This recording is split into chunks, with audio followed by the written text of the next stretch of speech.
वित्त विभाग ने हाल ही में एक सर्कुलर जारी किया है और वो सर्कुलर ये है कि तकरीबन 17 से अधिक योजनाओं का अब जो पैसा खर्च है वो वित्त की बिना मंजूरी के अब नहीं जारी होगा, खर्च नहीं होगा। वैसे तो हर योजना में वित्त की मंजूरी लगती है, लेकिन अब स्पष्ट कहा है कि अब इन योजनाओं में पैसा लेने से पहले आपको हमसे यानी वित्त से मंजूरी लेनी होगी।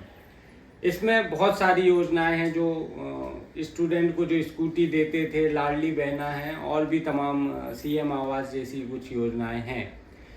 लेकिन अब इसमें एक सवाल ये उठता है कि ये स्थिति क्यों बनी, और इस सर्कुलर से अब ये जो समझ में आ रहा है वो ये भी हो सकता है जो 100% सैलरी की जो मांग कर रहे थे कर्मचारी, उनको झटका लग सकता है। वजह ये है कि जो रनिंग स्कीम्स हैं या यूं कहें जिनकी बदौलत पे चुनाव लड़े, जीते और हरवाए जाते हैं, ऐसी योजनाओं पर जब अड़ंगा वित्त का लग सकता है तो 100% सैलरी करना तो अभी शामिल भी नहीं है। ये तो मांग है जो कर्मचारी कर रहे हैं, इस पर फैसला लेना था, लेकिन अभी अब इस पे कुछ नहीं होगा।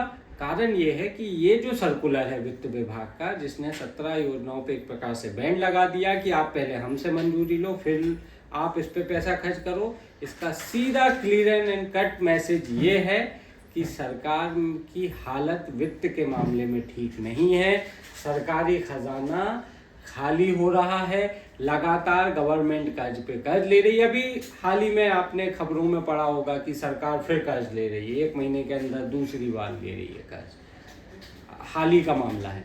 इसका अर्थ सीधा है कि सरकार के पास फिलहाल कुछ नहीं है। हालांकि इसमें आपने एक चीज़ और देखी होगी, अभी सीएम ने कहीं पर, मैं सुन रहा था 2-3 दिन पहले, ये कहा है कि हमारी सरकार तो बहनों के भरोसे चल रही है।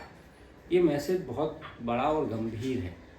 इसका मतलब सीधा है कि लाडली बहना योजना बंद करने का फिलहाल कोई मूड नहीं है, और लाडली बहना योजना में जो करोड़ों अरबों खर्च हो रहे हैं इसके लिए लगातार कर्ज भी ले रहे हैं।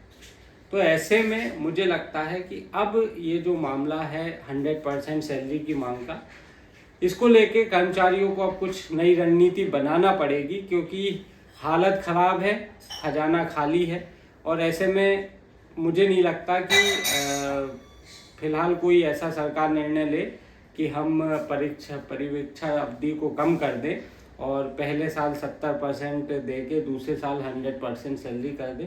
मुझे नहीं लगता ऐसा कुछ हाल फिलहाल सरकार सोचेगी। कर्मचारियों को, जो नवनियुक्त कर्मचारियों को हो, अब अपनी रणनीति में बदलाव करने की ज़रूरत मैं यहाँ पर समझ रहा हूँ।